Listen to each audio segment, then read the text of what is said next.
Welcome to this week's special interview, and I'm thrilled to have with me today Ian Thompson from the University of Birmingham. You're a professor, Ian, and you've also got a foot in the banking world. It is great to have you with us.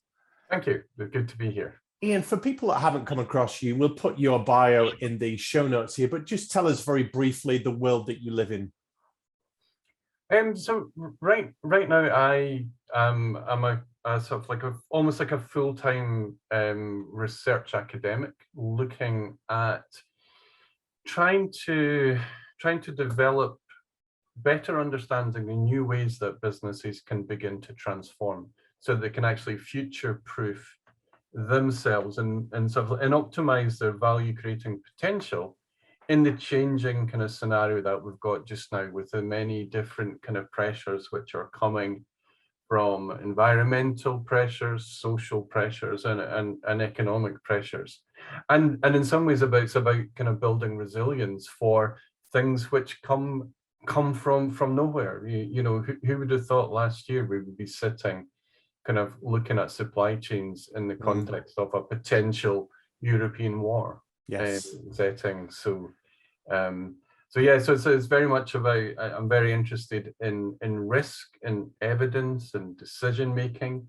and innovation, and how all these things come together, how they're all aligned in ways, because often you find that they're really kind of powerful, I think, transformative and successful businesses are how they assemble all these different things together in unique configurations, but also able to change, agile to change to different circumstances. Yeah, and you're co-author of the book Urgent Business. Are we seeing burning platforms in a lot of these areas where businesses now need to do something about the environment, about sustainability? Is that what that was about? Very much so. I think one of the main messages, kind of like, I suppose we sum up in the book, is do something. You know, do something. Very much the one thing you can almost guarantee, if you decide to ignore some of these big environmental and social pressures, so for example climate change, you're not going to survive. You're not actually going to survive. But the point is, the other thing what we try and do in the book is we develop this idea of positive pathways. And actually, it's not about seeing this as a threat, but actually seeing that often businesses are already much further on the sustainability journey than they think. It's just, you know, it's like how many, if you like, agricultural businesses want to perpetuate kind of like hunger. Yeah. You know, it's actually their job is to do it. How many people want to damage and destroy the communities within which they live? And in many ways, what we try and do is try and say, look, sustainability is actually quite natural to us as humans in society, because it's how our societies have existed, you know, over the last kind of like 10,000-15,000 years. We've sustained. What is it that made us successful in sustaining? And it's about rediscovering these different kind of characteristics. But there is an urgency. There is an urgency now that I don't think we had before. I think particularly there's ideas of planetary boundaries, where, you know, we live in a finite planet, and as you said, you know, we're eating ourselves. We're eating ourselves up too quickly. We're heating ourselves up too quickly, and we're seeing the consequences now. And so therefore, not to do something is all. I kind of think, if you like, and I know other people in accounting do feel this as well. Not to do something is professionally irresponsible. Yeah. You know, if anything, accountants are prudent. We'll come to the role of accountants in that in a moment. Yeah. We recently had in your homeland, in Glasgow, COP 26, was it? Yeah. Which is this sustainability summit with the world's global leaders. Has that changed anything, Ian? I think it has. I think it's made people realize that this stuff has got real.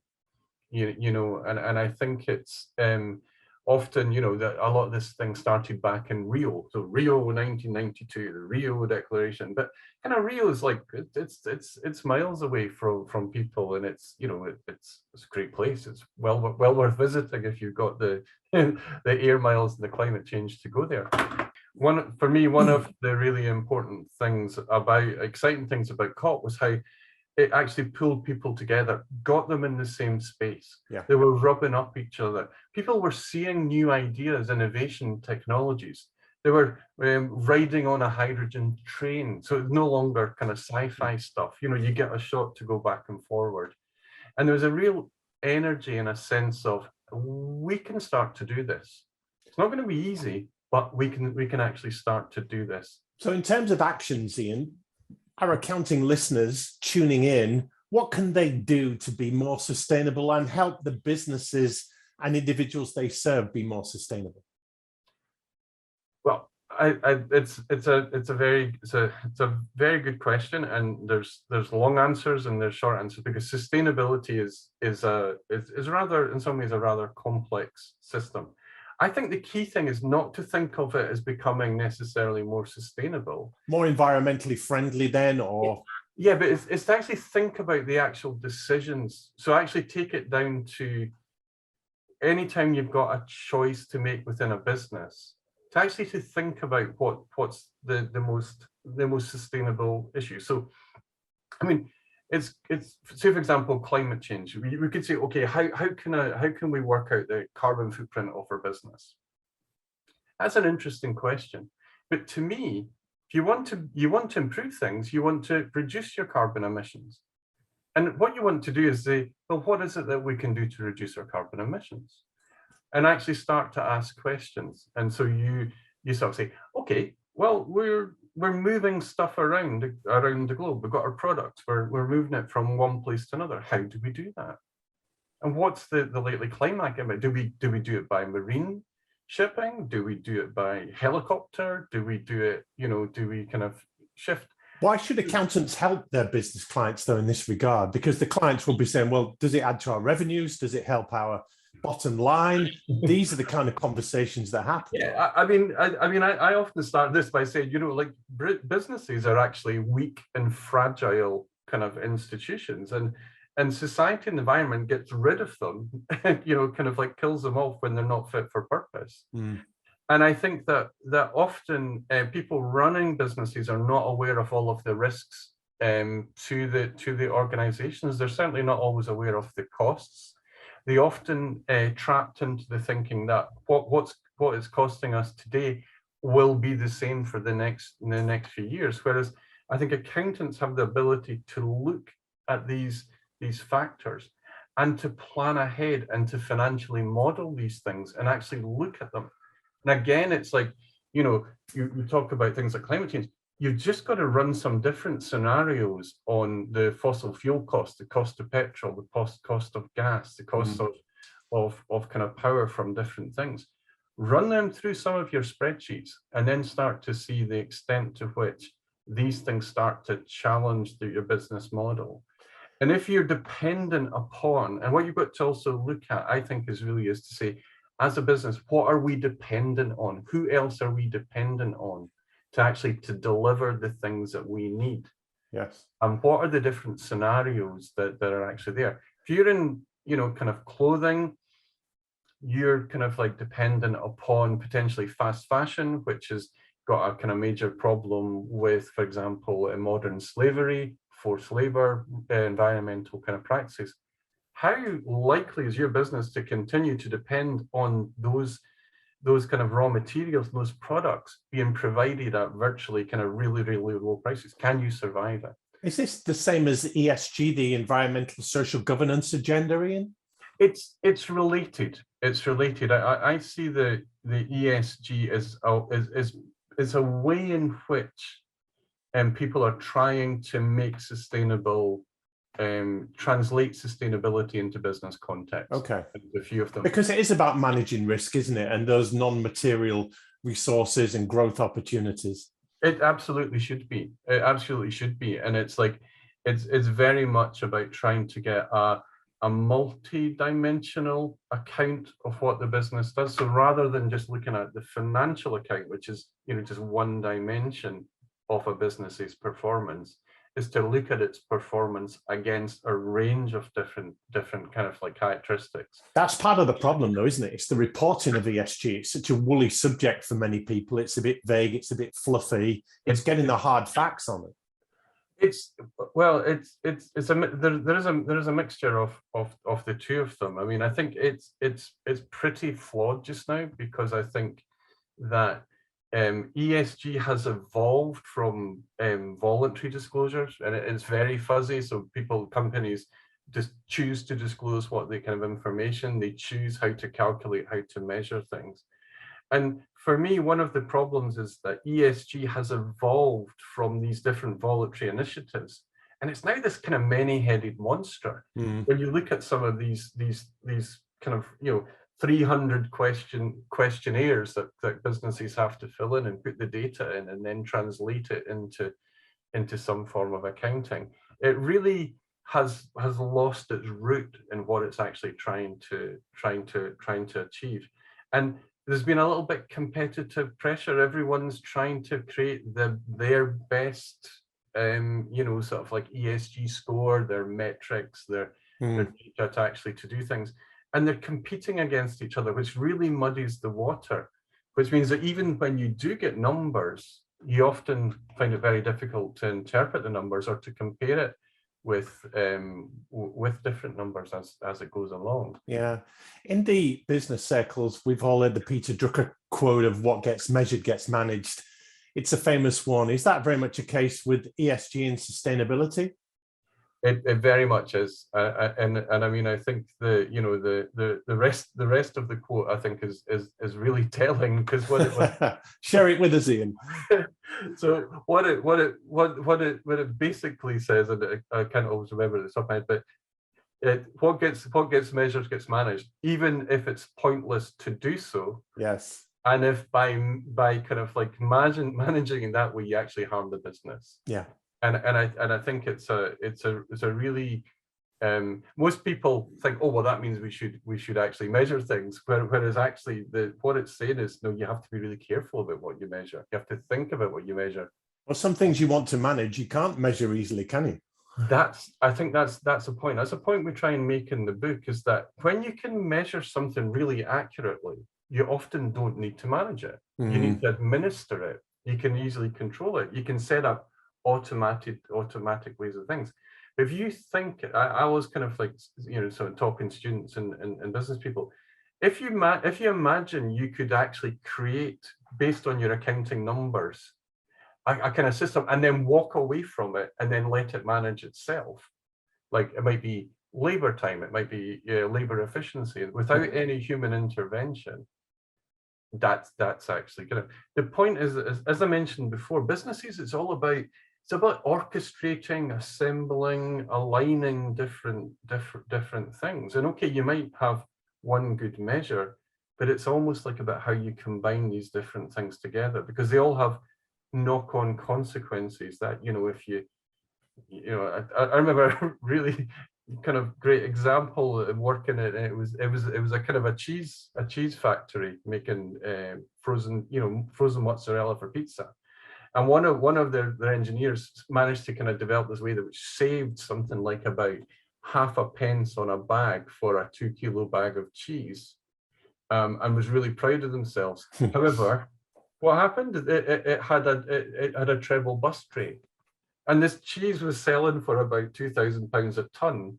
And they were saving. They missed the focus. They were kind of measuring the wrong thing, because they didn't have a thing for wastage, or wastage related to burst bags. Well, accountants as a breed, though, they're overladen with data. There's so many data points now. There's so many things to measure. So you're bringing in more data by measuring a lot of this stuff. Is there a chance that we get lost in the minutiae of the detail and the numbers? I think we can. I think we can, and I think this is where I think there's a lot of we can actually take advantage of new technology, right. and different, particularly some the way in which we can now we can manage multiple data points. I mean, the Excel spreadsheet is. I remember our first Excel spreadsheet had, I think it was 32 rows and eight columns, and you had to fit everything onto there. Yes. Whereas now, it's like you can have multiple, thousands of columns in data, and people can actually handle that complexity when it's properly assisted with technology. Things like you can start to use, you can start to look at data visualizations. There's some really nice kind of examples where you just go plug in your kind of your data, and then you get ongoing graphs. I've seen some nice ones that are like almost like, the CT scan type thing. Sure. Where you can basically rotate a brain round, or you can rotate a body, and you can slice it up in different ways. This is a changing approach, though, for accountancy, and who have traditionally looked backwards, historical in their reporting, talking about what's happened rather than what is going to happen. But I suppose you would argue that this is what businesses need right now in prediction. It absolutely is. Assessment.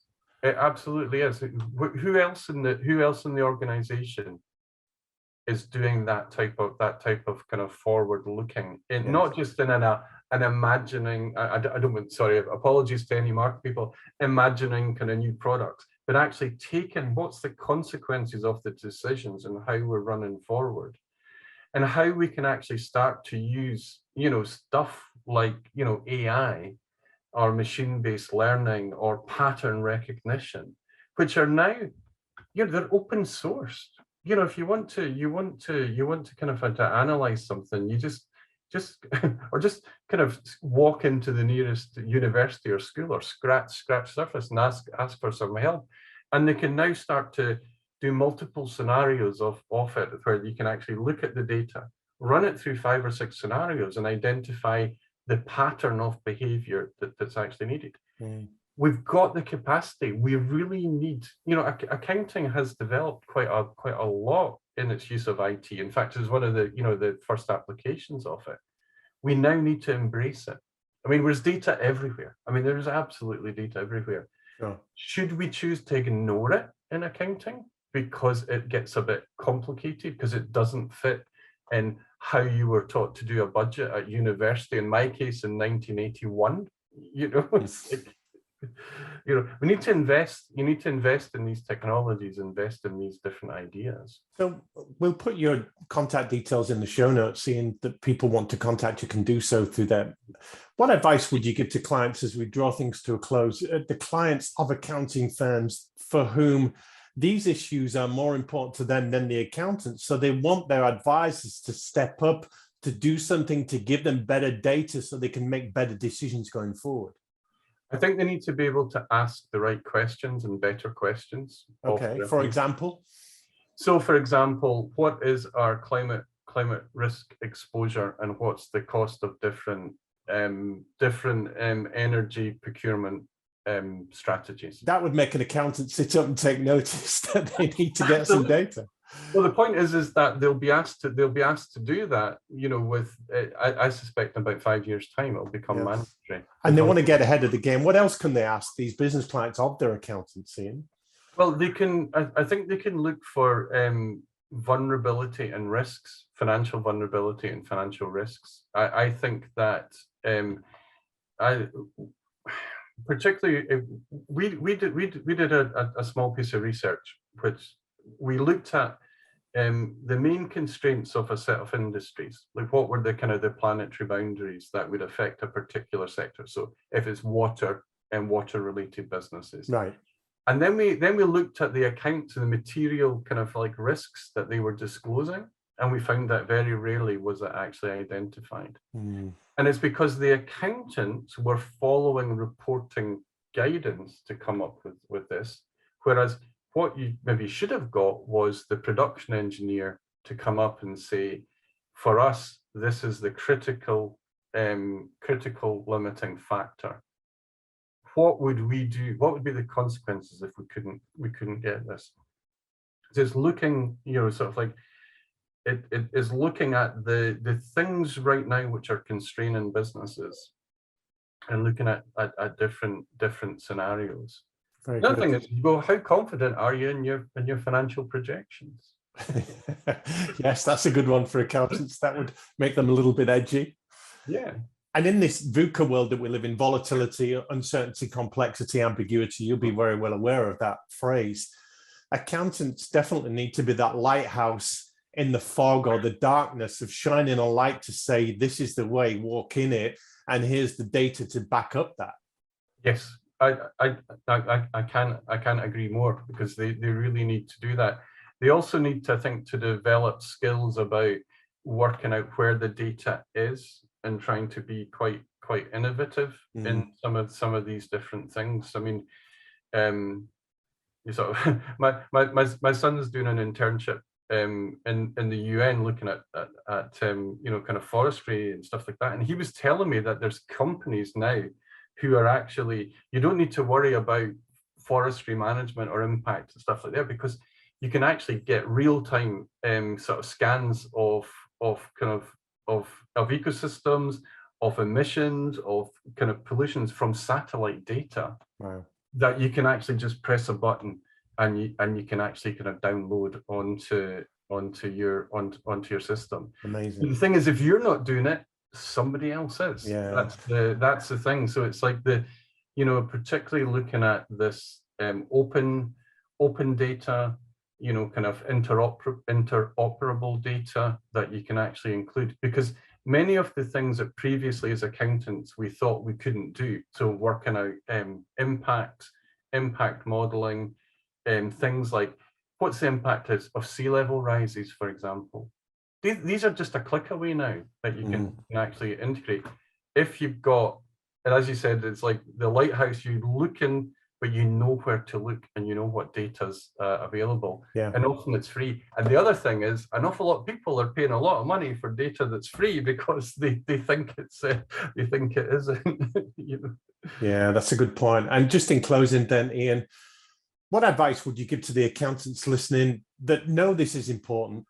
They want to get to grips with it. They want to make some initial steps. They want to get a handle on this. They want to offer more value and serve their clients better. How do they get started? I think what we well, first thing you could turn to our webpage, which I think is there. What we've tried to do on the Centre for Responsible Business is actually identify a number of these stages, and we talk about, we've developed a series of positive pathways that business can actually start to develop, and in there is accountability, and some accountability measurements, steps that people can actually take, and how it links in with a range of different activities. So I would suggest that you have a look at our webpage. We've got some guidance there. We've been working with the Institute of Chartered Accountants of England and Wales and the Chartered Institute of Management Accountants to develop tools and techniques that allow them to do. And we recently co-published a report with the Chartered Institute of Management Accountants on how accountants can start to integrate sustainable development goals into their accounting practices. And there's a series of tools and things like that. And you're UK based, Ian, but presumably this applies all over the planet, doesn't it?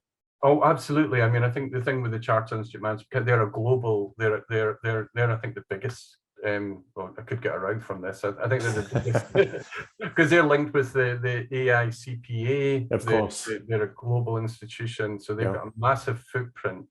And the other thing is to go to your professional accountancy bodies. There's some amazing CPD courses out there. They're all doing something in this space. They absolutely are doing something in this space. And often these things, if you've got to do CPD, why not spend your time looking at sustainability and looking at these risks? You get the same credits off it, and it's really interesting, honestly. It opens your eyes to new potential and new issues. So. Well, you're very passionate, Ian Thompson. Thank you so much for your time and your insights today. That's been great. No problem. Thanks very much. You've been watching or listening to the Accounting Influencers podcast featuring hosts Rob Brown and Martin Bissett with key interviews what's working in the accounting profession, and news from the accounting and fintech world that helps you do your jobs better. We go out to 144 countries, over 20,000 unique listeners with 100,000 downloads, and it is accredited for continued professional education and development. Thank you for tuning in.